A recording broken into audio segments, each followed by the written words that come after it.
BSc first year में हमारा DNA repair and damage and repair का यहाँ पे चल रहा था आपका।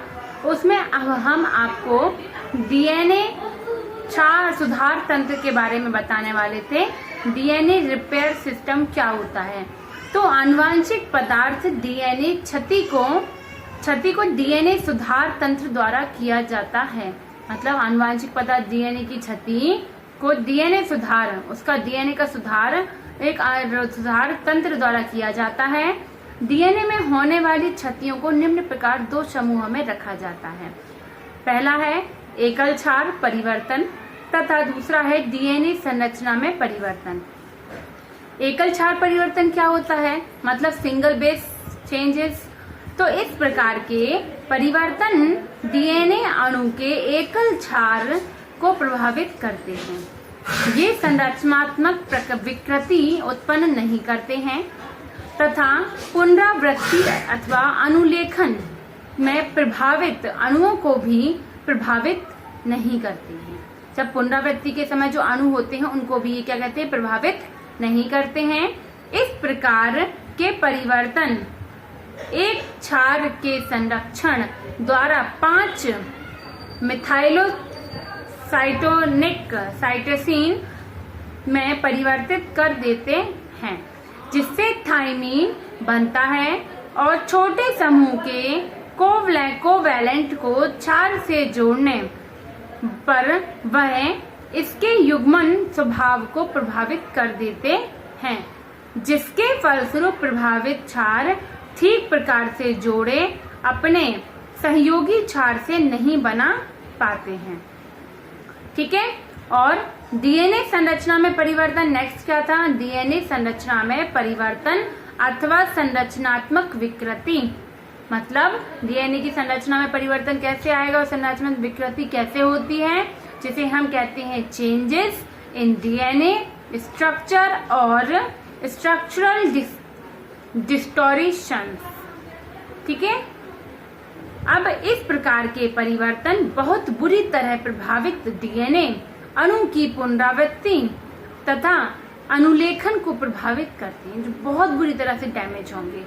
ठीक है। इन्हें सिंगल स्ट्रैंड नाइनिक तथा removal of a base covalent links between bases in the same और in the opposite strands pyrimidine dimers, ठीक है, द्वारा प्रदर्शित इन्हें किया जाता है। क्षार में भारी एडेक्ट होने से दोहरी हेलिक्स की संरचना नष्ट हो जाती है। सुधार तंत्र में डीएनए को कार्य करने के लिए अनेकों परिवर्तन पाए जाते हैं। प्रत्येक कोशिका में अनेक सुधार तंत्र होते हैं और जो एक क्रम में विभिन्न प्रकार की डीएनए क्षति को ठीक करने के लिए योग्य होते हैं। इन तंत्रों को सामूहिक रूप से निम्न सामान्य श्रेणियों में रखा जा सकता है।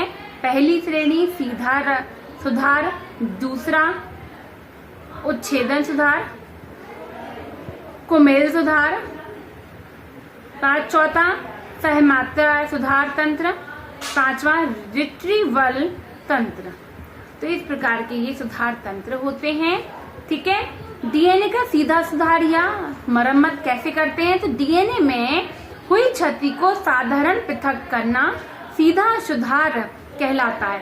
साधारण पृथक करना कैसे कि उनको डायरेक्ट हम कैसे साधारण तरीके से करते हैं, तो वो सुनिए।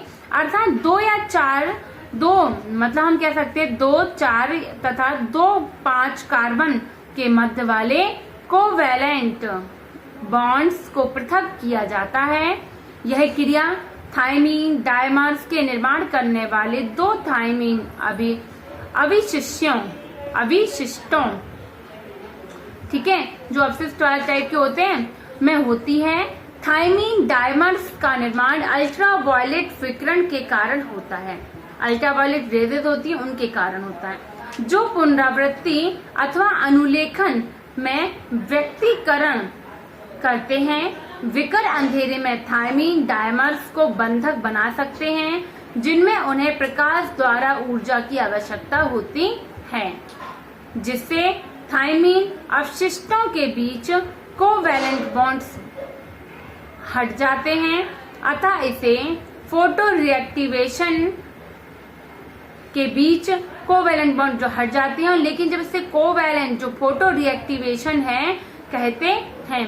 प्रकृति के पादपों में सीधा सुधार तंत्र बहुत पाया जाता है। इनमें क्या पाया जाता है? सीधा सुधार तंत्र पाया जाता है, और इसी प्रकार से यही सीधा सुधार तंत्र कहलाता है। और डीएनए के अनुच्छेदन सुधार क्या कहलाता है? डीएनए के अनुच्छेदन सुधार वह सुधार के पथ में, इस सुधार के पथ में डीएनए स्ट्रैंड्स का क्षतिपूर्ण खंड अथवा अयुग्मित खंड उच्छेदित किया जाता है। उसको उच्छेदित करते एक्साइट का मतलब हम यहाँ पर कर देते हैं, तथा डीएनए का नया उसी स्थान पर संश्लेषित हो जाता है। नया खंड उसी स्थान पर संश्लेषित हो जाता है। अपनी विशिष्टता के अनुसार अनेक उच्छेदन सुधार तंत्र भिन्न भिन्न होते हैं। सुधार विधि में निम्नलिखित पद होते हैं: अभिज्ञान तथा चीरा लगाकर, उच्छेदन कर कर, संश्लेषण करके। ठीक है, तो जिसमें अभिज्ञान मतलब किसी स्ट्रैंड्स का क्षतिपूर्ण सेक्शन एंडोन्यूक्लियस द्वारा पहचाना जा सकता है। यह विकर प्रभावित स्ट्रैंड को क्षति के दोनों ओर से काटता है। ठीक है, तो ये तो हो गया आपका अभिज्ञान जो चीरा लगाकर। उच्छेदन क्या होता है? कटाव या चीरा के पश्चात 5' या 3' एक्सोन्यूक्लियस द्वारा क्षतिपूर्ण सेक्शन का पाचन होता है, जिससे डीएनए में दोहरे हेलिक्स से एकल स्ट्रैंड क्षेत्र बनता है। दोहरे हेलिक्स से एकल स्ट्रैंड क्षेत्र क्या होता है? इसमें बनता है। ठीक है, और संश्लेषण क्या है? इस पद में उच्छेदन द्वारा उत्पन्न एक स्ट्रैंड क्षेत्र डीएनए पॉलीमरेज के लिए एक टेम्पलेट का कार्य करता है, जो उच्छेदित खंड का कार्य प्रतिस्थापन के लिए संश्लेषित करता है।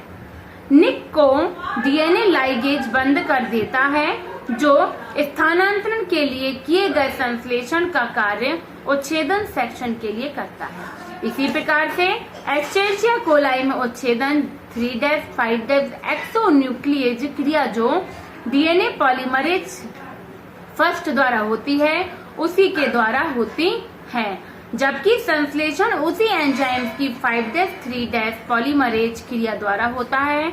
और उच्छेदन सुधार तंत्र सामान्यतः प्रोकैरियोट्स तथा यूकैरियोट्स दोनों में पाया जाता है। ठीक है, इनमें से कुछ तंत्र सामान्य डीएनए क्षति का अभिज्ञान करते हैं, किंतु अन्य बहुत विशिष्ट होते हैं।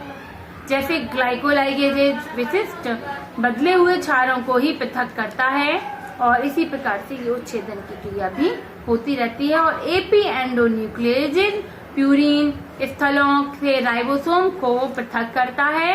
आमतौर पर प्रत्येक कोशिका प्रकार में अनेकों उच्छेदन सुधार तंत्र होते हैं, जो अधिकतर डीएनए क्षति पर कार्य करते हैं। यह सुधार तंत्रों को निम्न प्रकार 3 वर्णों में उच्छेदित डीएनए स्ट्रैंड की लंबाई के अनुसार समूह बनाते हैं। पहला बहुत छोटा पैबंद सुधार, दूसरा छोटा पैबंद सुधार मतलब बहुत छोटा। इनमें कुमेर तथा विशिष्ट क्षारों के लिए भी बीच सुधार होता है। और छोटा पैबंद में इस तंत्र में लगभग 20 क्षार लंबे डीएनए स्ट्रैंड्स वाले उच्छेदित होते हैं। एक एंडोन्यूक्लियस पिरिमिडीन डायमर्स तथा अन्य भारी लीजन्स को अभिज्ञान करते हैं। 2 खांच को प्रभावित स्ट्रैंड्स में सम्मिलित करते हैं। एक निक 7 क्षारों को स्थल में के 5 क्षति की ओर, अन्य 3 क्षारों को 3' क्षति से दूर होते हैं। तो इसी प्रकार से ये आपका बहुत, हमने यहाँ पर आपको अनुच्छेदन सुधार बताया, इसकी प्रोसेस बता दी। ठीक है, और इसी प्रकार से हम आगे की प्रोसेस भी करते हैं, कुमेर सुधार की और त्रुटिपूर्ण संश्लेषण की करना है। और यहीं तक मैं आज के लिए इतना ही हमारे टॉपिक की सुधार के लिए, और नेक्स्ट वीडियो में हम आपको इसके आगे की प्रोसेस आपको बताएंगे। ठीक है, तो आज के लिए इतना ही। Thank you students.